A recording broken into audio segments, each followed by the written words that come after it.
Now, one of the biggest questions we get, both from parents and players, is the recruiting timeline. All right, and Twitter and Facebook and Instagram, you'll see a lot of players and they just throw things out there. I'm committed to this school. Oh my gosh, how is that player committed? They're only in 8th grade, 9th grade. We're way behind the 8 ball here. My son is in 9th grade and this kid committed as an 8th grader, or Louisville has all these commits. What are we gonna do? We're way too late. Oh my God, okay? So I wanted to go over a little bit of the timeline and wanted to have the parents and players understand that every school is different, every division is different, and if you're a 10th grader and you're not committed, you're okay. You're gonna be okay, all right? There are some exceptions with 8th grade, 9th graders. Obviously you see here that this is Louisville. They currently do have a lot of commits for 2021, right? 2021, right now it's 2017, so that will put them as a freshman.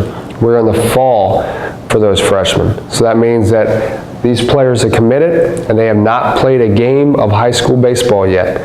That does not mean that every Division I school has this many recruits already locked up with verbal commitments. All right, that does not mean that. Louisville and some of the other schools move very aggressively at a young age. All right, but that doesn't mean also that if you plan to go to Louisville, or if you want to go to Louisville, that's your aspiration, that it's too late.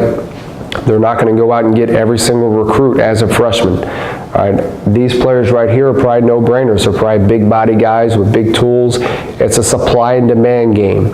What I mean by that is, if you're a freshman and you're throwing 82 to 84 miles an hour, that's very good. That's very good. Okay, and you may be the only guy at your school or in your conference that is doing that. But there's 50 states. All right, there's a lot of players out there throwing 82 to 84.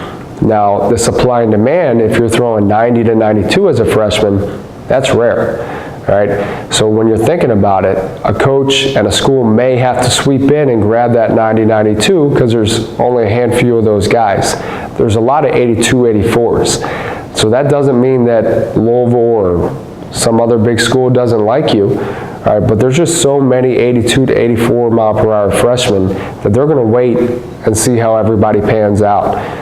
A 182 to 84 guy may be a max effort, stiff guy with a full beard, and they know that guy's probably not going to develop as quickly, or maybe not too much more. Maybe he's going to max out and be an 85 to 87 guy in college. And there may be a baby face, squeaky voice kid that's 82 to 84 as a freshman, and he's 5'11" and his dad's 6'7". So there's a lot of upside there. All right, so there's so many variables that come into play with the crop, all right, of very good baseball players, that they do not need to go and guess and take a risk on a freshman. If they're going to grab a freshman, it's probably a no-brainer type guy. All right, moving on to the sophomore class. So these will be our 2020s. You're going to see that we kind of break this down into conferences. So opposed to Louisville, kind of putting them in that top 25 perennially, right? The sophomores right here are going to be in the top conferences. This could be your Big Ten, your ACC, your SEC. All right, these are your middle of the pack type schools and big conferences that maybe every other year they make the regionals, so they're pretty good schools, right? But they're not going to be your perennial top 10 type school. They're going to go in and they're going to start working on sophomores. Doesn't mean that they're going to load up and get every player they need for that class as a sophomore, but they're going to start working on those guys. All right, so they're probably going to go and start plucking those bigger tool guys that maybe the top 10 type schools didn't grab, and they're going to start recruiting those guys. Then you start looking at juniors. You start looking at your mid-majors. All right, conferences around this area would be your MAC, all right, with your Kent States and your OUs. Start thinking about your Horizons. All right, those guys are going to start working on juniors. And let's say it's Dayton, and you're a freshman, and you're very good, and you know that you're probably going to have an opportunity to play Division I baseball, but Dayton hasn't seemed very interesting. You don't know why, because this Big Ten school is already on you, and they're saying they want to make an offer, but you really want to go to Dayton. You're wondering why schools and those type of conferences aren't moving in. I know it may seem tough to understand, but it's tough for those guys to compete with those bigger powerhouse schools. And what I mean by that is if a school in the MAC is going head to head with a school in the ACC or SEC, it's tough. All right, and they understand that as well, and they're also working on their upperclassmen still. They're still bringing in some juniors and seniors, so they may love a freshman. All right, so if you're wondering why this mid-major is not on you right now, but these bigger schools are, it doesn't mean that they don't like you. It means that they're still working on their upperclassmen, bringing those guys in, and they also are pretty self-aware knowing that if I'm a mid-major in a smaller conference going up against an ACC school, it's going to be tough for me to recruit that guy. All right, so I'm maybe going to wait back and see a little bit, see if this guy goes uncommitted a little bit longer for me to be able to jump in and be able to grab that talent. Then you start looking at the seniors. All right, this is Ohio Dominican down in Columbus.